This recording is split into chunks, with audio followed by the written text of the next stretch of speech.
What's happening? Yeah, what's happening? What's that? That's it, you got it. What is up, everybody? My name is Dane Thompson, and welcome back to another episode of What's Happening. Woo! This is a weekly web series where I fill you in the blanks in between here on the BurnDown YouTube channel. So, what is up, everybody? Welcome back to another episode of What's Happening. I'm actually super pumped right now because I've been watching Rocky Mountain Race Week, and I want to get right into it. My big goal for next year is to take the Malibu out to Colorado and have some fun with all those boys out there and girls that are racing Rocky Mountain Race Week. They do have a small tire, a 235. It's called Rowdy Radial Class. I don't know if they're going to have it next year. And then, so I'll probably just leave her on the really small baby tires, put in work on those things so I get familiar with it, and then drag it all the way to Colorado and see what we can do. So that would be really cool. And then, worst case, I could just run one like the index classes. But I'm really excited about that. I think there was a lot of people I've been watching on the live feed, but there's not that many sloppy looking builds that are going fast. It's a lot of like bigger money cars.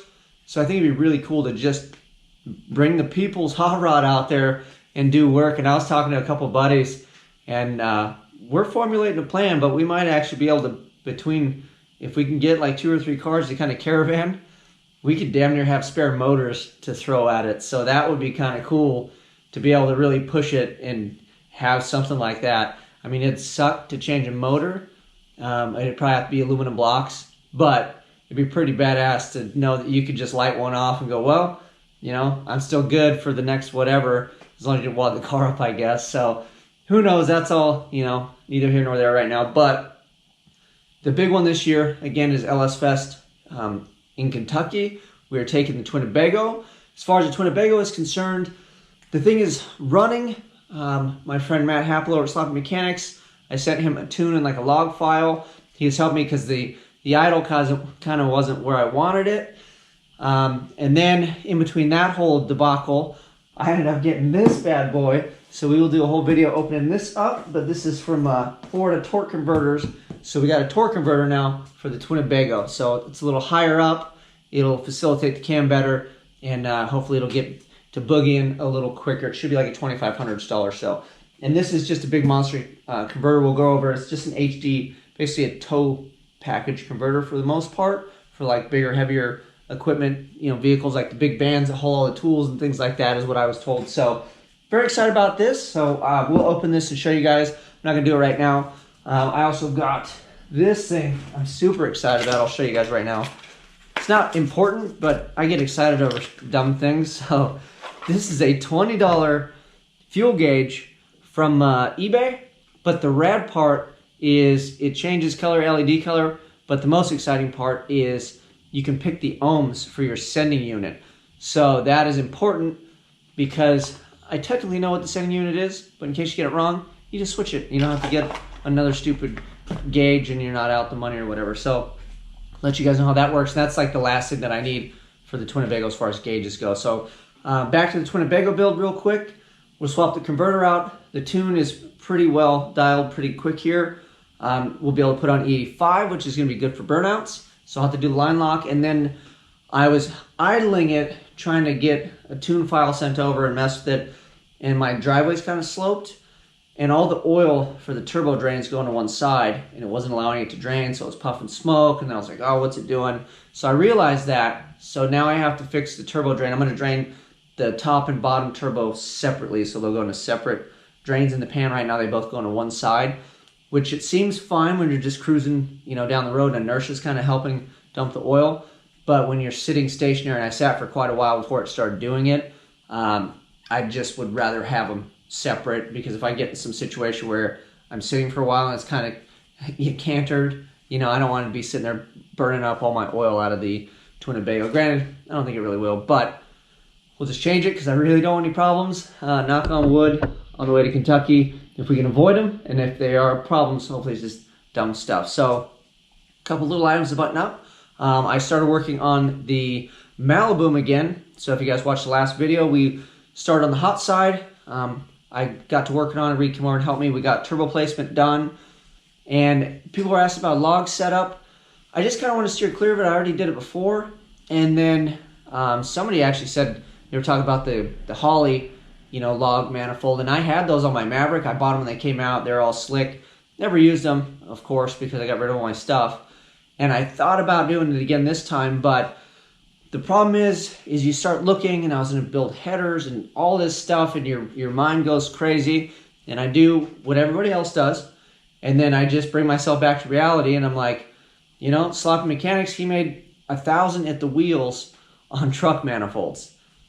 So why do I need to have stainless headers, and why do I need some Holley fancy stuff? It might help a little bit, and facilitate the build a little easier. But ultimately, I've got a welder, I've got free truck manifolds, and I want to do it and show you guys that it works and kind of show you how I did it.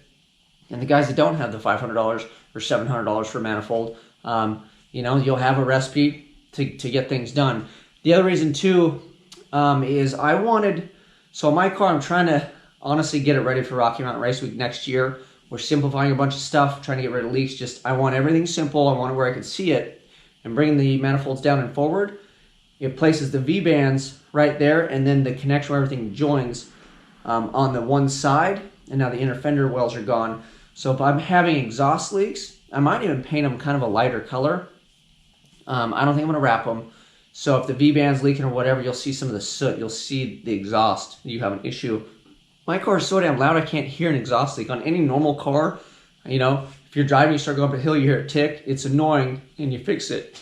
In a car like the Malibu, you don't hear anything. It doesn't matter, and the whole thing is an exhaust leak, right? I mean, it's just loud and obnoxious. So we're gonna plumb it out of the hood this time too. So hopefully that quiets it down a little bit in the cabin. But ultimately, I want it simple, the least amount of connections as possible, and I want to be able to see the connection. So I'm under the hood, we're thrashing, working on stuff. I can visually go, hey, that thing looks loose, or hey, when they go down and back under the car, it's out of sight, out of mind, and both of mine are roached, and I just changed them. So I think even at the dyno competition thing, I was playing around with Reed when we went over to KP. I think they were leaking then too, So it's one of those things I didn't get under there and do my due diligence.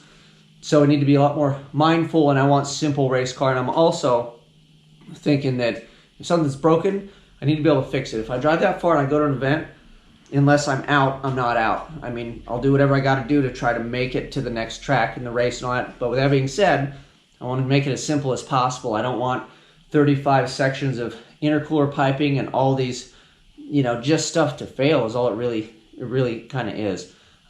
Speaking of that, we are moving on with Project Chernobyl in the Malibu, and it's pretty funny. I think the charge pipe is literally just going to be like one itty bitty piece of aluminum, and I want to make a real nice hot do not touch. I probably gonna put a sticker. I might have to have like a little aluminum piece cut or something I can tack weld on there. But yeah, so the reason I'm doing it is just to see what is possible. I've had different answers from people. Majority of people, there's probably everybody sitting here that just heard me say that we're gonna run it hot, think I'm a moron, and then we're just gonna blow it to pieces, and that may very well be the case. But like I said, I've already done it, and I made over 500. I took it to the track. I made some hits a couple times. We weren't really pushing it though. That was the whole thing. Now we're gonna kind of start pushing it. So it probably will come apart, which I'm more than happy with or okay with. Not happy, well, I'm not gonna be excited about it as long as I don't get, don't wad the car up or do anything stupid. But I just wanna kind of push it and see where it will live comfortably.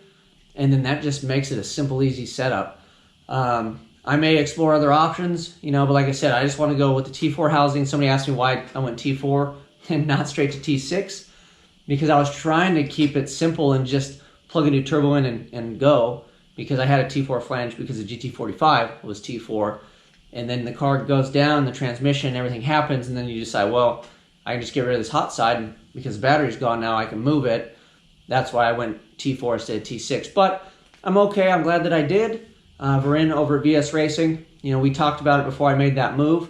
So I'll just literally buy a T6 housing, and then the location of the turbo, I should be able to just put the T6 housing on, get an adapter flanger, just cut the T4 flange off and put a T6 and rock and roll. I might just do an adapter flange, so we can hot swap it on the dyno and just make back-to-back pulls, which is what I'd really like to see, just to see how much just that housing size affects things, because it's going to be the same front side, which is pretty cool. So I'd like to do that for you guys and for my own knowledge as well, because there's not a lot of guys that you're going to be able to hot swap a turbo hot side on the dyno, same position, same tune, everything, and just try to run them back-to-back. Granted, it might make more pressure. I don't know. That's why we're going to do it. So we'll do that, and then if we have to explore other options to kind of keep IATs down, say if we do grenade something and I start getting scared, I don't really want to do, I guess I could do meth injection. Meth injection does not work with your typical intake manifolds, the plastic ones, because the way that everything is on the inside, they're meant for just air only.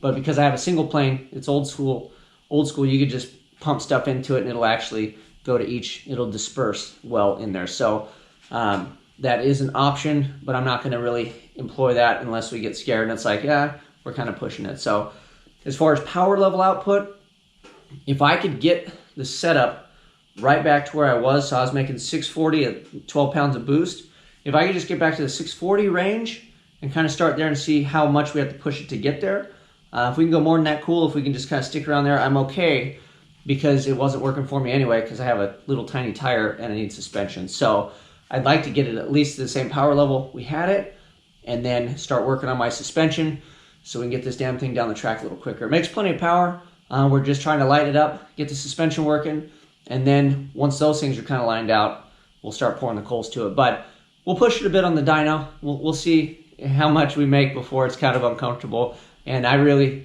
am not trying to make a mess at my boy's new shop, which I will have to take you guys over there.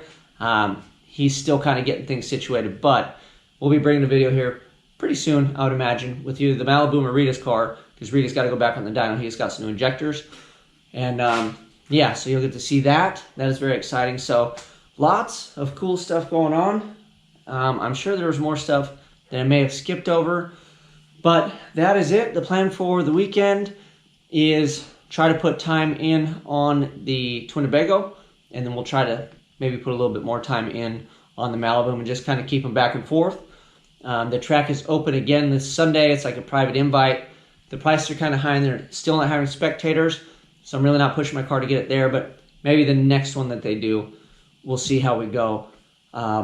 Also with my car, I got crap from the dude that gave me the full-on. I have a bolt-in rack and pinion steering kit that a guy on here, I'll have to put your name because you wrote me and I'm terrible with names, and we're going to pull it back out and I'll give you a big shout out before we put it in the car and everything. But he gave it to me quite a while ago and I was all excited because my steering drag linkage hits the oil pan and it's actually rubbing. It's pretty good. I mean, if I leave it long enough, it'll put a hole in it, and it hits, so my car doesn't turn that good. So when I'm out like on the street, I really have to think about it. I can't make U-turns, and like 3-point turns are just terrible, and it's all manual. Like I look like such an idiot. Plus at this point it's a full spool, so it's not the best, like parking lot car or short turn radius car. Anyways, this solves that issue, and it's a bolt-on kit. He had it in his Chevelle. He was awesome enough to gift it to me, and he sent it. He wouldn't let me pay for shipping or anything, so I've hung on to that thing. I have it in the back room. I didn't sell it. I'm not that kind of guy. I definitely believe in karma, and I always try to pay stuff forward. And I was sitting on it, and he was like, hey, since your car's down, and I was like, you know what? So we're just going to rip out the steering. We'll put that in, so then I'll have to get it aligned, but then we'll be good. And I got some sexy new front wheels, so we'll just do the whole kit and caboodle right now. So that way when this thing's back up and racing, I don't have to rip the front end out, none of that stuff. So we'll just have all the new awesome front end stuff on there. I could probably repack the front bearings, considering it's been a few years since I put those on and multiple over 100-mile-an-hour passes, so we'll see how those bearings are doing in there. So we need to get some of that stuff done. Transmission is in. Hot side will be done this weekend. And then I just picked up a wastegate from a buddy of mine, so it's a good used. It ended up being a Precision. I'm not really a big Precision turbo fan, but the price is right, and it's name brand stuff. I had a VS I was going to run. This one was just barely a little bit more, but it's a little bit bigger, so it'll really control the boost really well, especially when we get up into the, freaking Nana land, hopefully. And if I even go with the bigger turbo, it should control that as well. So at least we got some big boy parts kind of going down in the Malibu. But Other than that, I am just staying busy. I hope you guys are enjoying the content. I really feel like by the end of the year, when the whole world gets to finally see the Winnebago, we can do some burnouts. We drive that damn thing to Kentucky, put it in front of some people.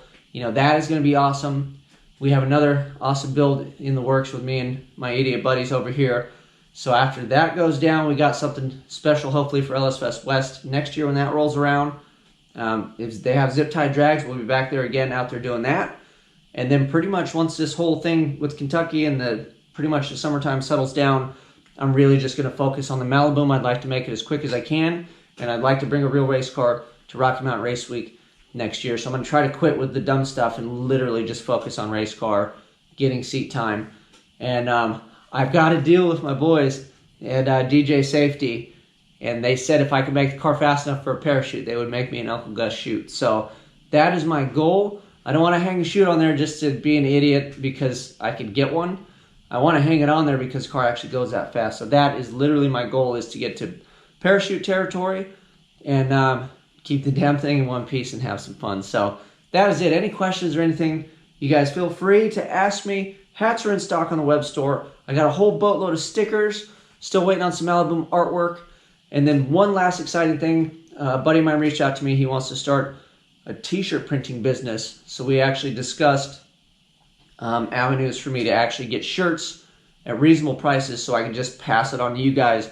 So I'd really like to get you guys some gear. I have gear on my merch site now, but it's all third-party stuff, and the prices are outrageous. And then, you know, I don't really make anything for the most part on top of it. So I'd like to be able to get my own merch that I can see and touch and stack up, and then I can just in turn send them out myself if I have to mail them or whatever, and just keep the costs low, get you guys some cool merch, and you guys can actually support the channel. You know where the money's going, and you can rep some cool gear. I'm going to start working on some designs, and when that all comes together, I will let you guys know. But until then, you know what to do. Like, subscribe, share. I'm out.